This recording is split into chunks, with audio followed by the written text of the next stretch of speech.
Hello dear all aspirants, very warm welcome to each and everyone. मैं विशाल चौरसिया आपका अपने YouTube channel knowledge nation Chhatarpur में स्वागत करता हूं। दोस्तों, आज हमारी क्लास का 5th डे रहेगा और ये 5वीं क्लास हमारी रहेगी। चलिए हम बिना कोई बात के अपने टॉपिक की तरफ बढ़ते हैं। तो आज का हमारा जो टॉपिक रहेगा वो ओविड रहेगा। आज का जो नया चैप्टर हमारा रहेगा वो किसके बारे में बात करेगा? ओविड के बारे में बात करेगा। तो चलिए हम बात करते हैं ओविड की। अगर ओविड की हम बात करते हैं तो इसकी जो डेट ऑफ बर्थ रहेगी वो क्या रहेगी? 43 BC रहेगी। और इसकी जो डेथ हुई है वो कब हुई है? 1730 में हुई। अब हम ओविड के बारे में चर्चा करें तो Ovid he wrote witty and sophisticated love poem. Ovid ने मजाकिया टाइप की भी पोयम लिखी है और सोफिस्टिकेटेड लव पोयम्स भी लिखी हुई हैं। His full name was Publius Ovidius Naso. उसका जो फुल नेम है वो फुल नेम क्या बताया गया? उसका जो फुल नेम बताया गया है पेब्लियस ओविडियस नासो बताया गया है। Known as Ovid in English speaking world. और हम अपने इंग्लिश स्पीकिंग वर्ल्ड में उसको किस नाम से जानते हैं? ओविड के नाम से जानते हैं। किस नाम से जानते हैं? ओविड के नाम से जानते हैं। ही was a Roman poet who lived during the rain of Augustus. अब वह एक रोमन पोएट था जो कि अगस्टस के शासनकाल में रहता था।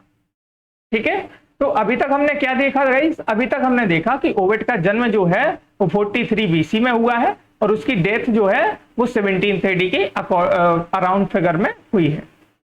वह एक मजाकिया एंड सोफिस्टिकेटेड लव पोएट है। उसका जो फुल नेम है वो पेब्लियस ओविडियस नासो है, जिसको हम अपने इंग्लिश वर्ल्ड में क्या बोलते हैं? ओविड बोलते हैं। वह एक रोमन पोएट है, ठीक है, जो कि किसके शासनकाल में रहता था? अगस्टस के शासनकाल में रहता था। Is it clear to all?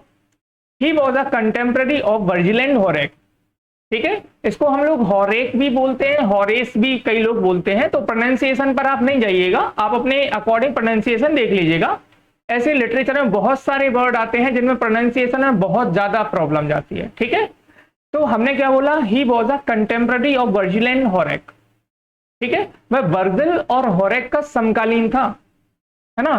वह वर्जिल, यहाँ पे वर्जिल के बाद में एंड लिखा हुआ है, वर्जिल एंड हॉरेक। ठीक है, तो हमने क्या बोला? वह वर्जिल और हॉरेक का क्या था? समकालीन था। ठीक है, मतलब उस समय में आपने क्या देखा है कि जो ओविड है, वर्जिल है, हॉरेक है, ये रैंक्ड पोइट कहलाते थे। रैंक्ड पोइट मींस टू से इनको टॉप पे रखा जाता था। आगे बात करते हैं। He is best known for Metamorphosis. अब जो ओविड है उसको अपने मेटामॉर्फोसिस के लिए बहुत अच्छे से जाना जाता था। मेटामॉर्फोसिस का मतलब होता है गाइस ट्रांसफॉर्मेशन। ट्रांसफॉर्मेशन का मतलब होता है गाइस रूपांतरण। तो ओविड को किसके लिए जाना जाता था? मेटामॉर्फोसिस के लिए जाना जाता था।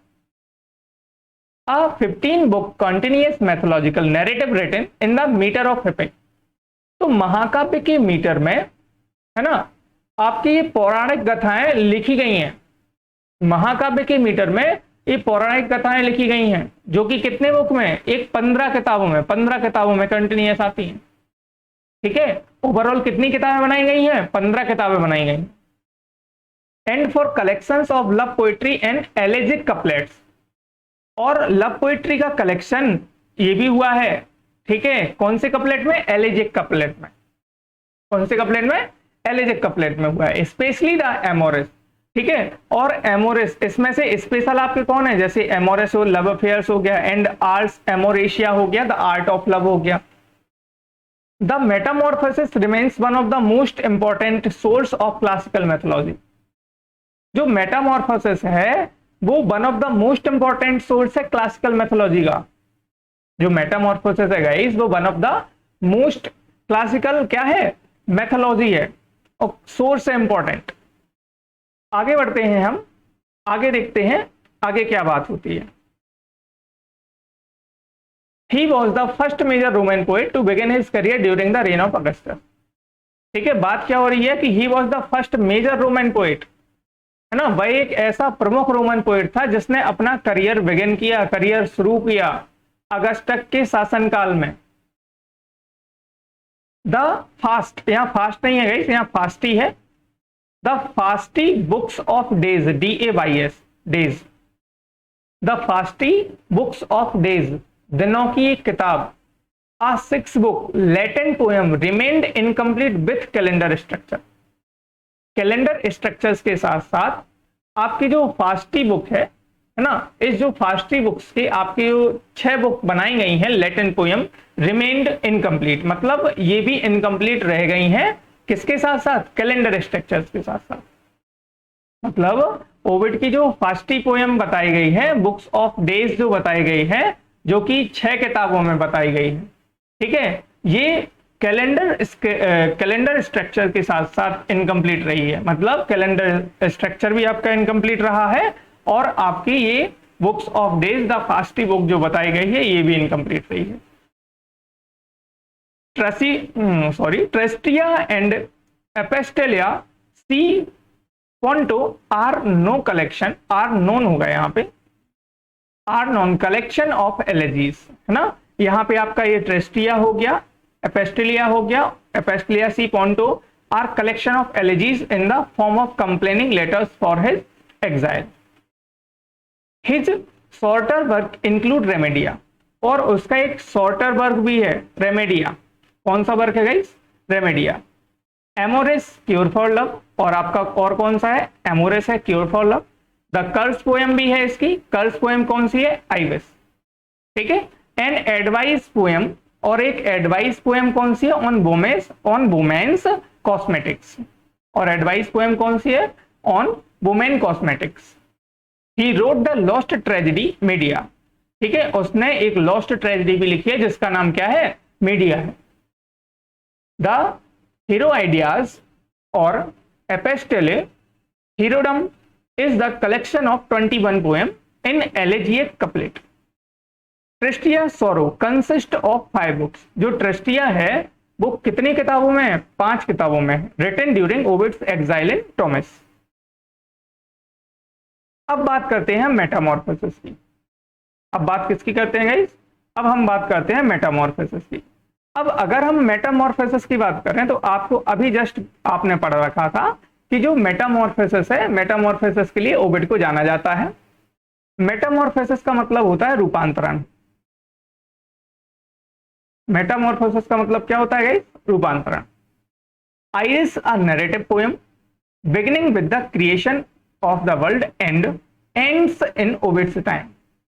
जो मेटामॉर्फोसिस है गाइस, ठीक है, जो आइरिस अ नैरेटिव पोएम है, beginning with the creation of the world, मतलब वर्ल्ड की क्रिएशन के साथ में शुरू हुई, and ends in Ovid's time, और ओविड के खत्म होने पर खत्म। It consist of adventures of love affairs.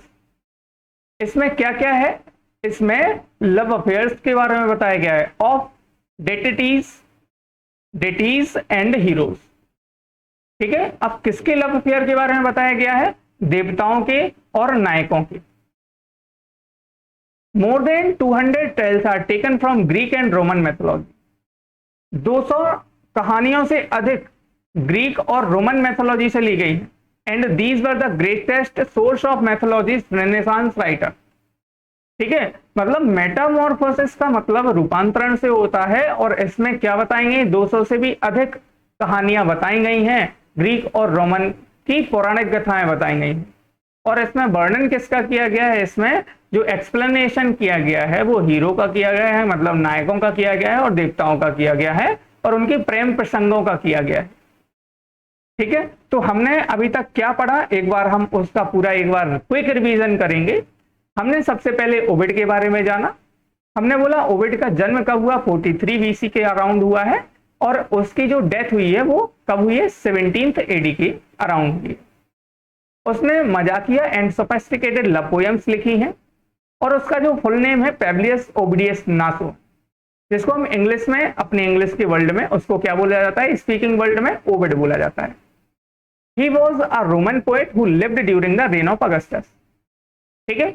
अब वो किसके शासनकाल में रहता था, वो रहता था अगस्टस के शासनकाल में, और वह एक रोमन पोएट था।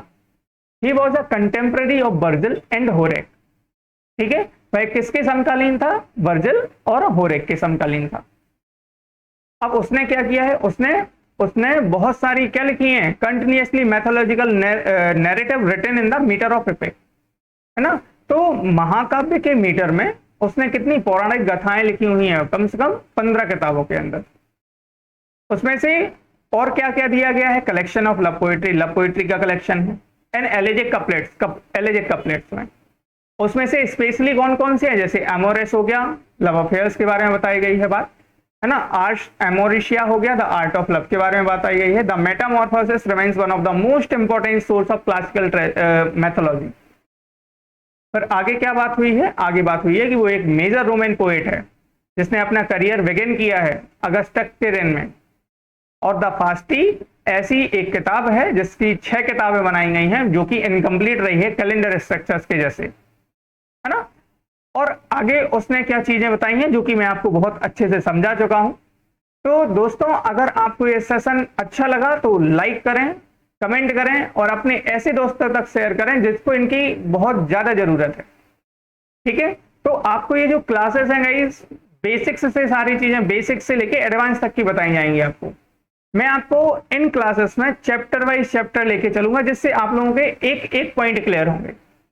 तो दोस्तों, ज्यादा से ज्यादा आप सपोर्ट करें, ज्यादा से ज्यादा वीडियो को शेयर करें, अपने दोस्तों तक पहुंचाएं, ऐसे ग्रुप में भेजें वीडियो को जिनमें सभी को जरूरत है। और ये जो वीडियो अगर आप आगे बढ़ाते हैं, ऐसे ही आपका प्यार बना रहा, तो हम MP सेट हो गया, मध्य प्रदेश का सेट हो गया आपका, CG सेट हो गया आपका, और आने वाले जितने भी हमारे JRF हो गया, UGC नेट हो गया, उनके लिए आपको डिटेल्ड क्लासेस दी जाएंगी। आप अपना प्यार ऐसे ही बनाए रखें, ज्यादा से ज्यादा वीडियो को शेयर करें अपने एक दूसरे दोस्तों के साथ में। तो चलिए, आज की क्लास हम इतनी ही रखते हैं। थैंक यू टू ऑल, मिलते हैं अगली क्लास में। तो चलिए, आज के लिए इतना ही। Thank you so much.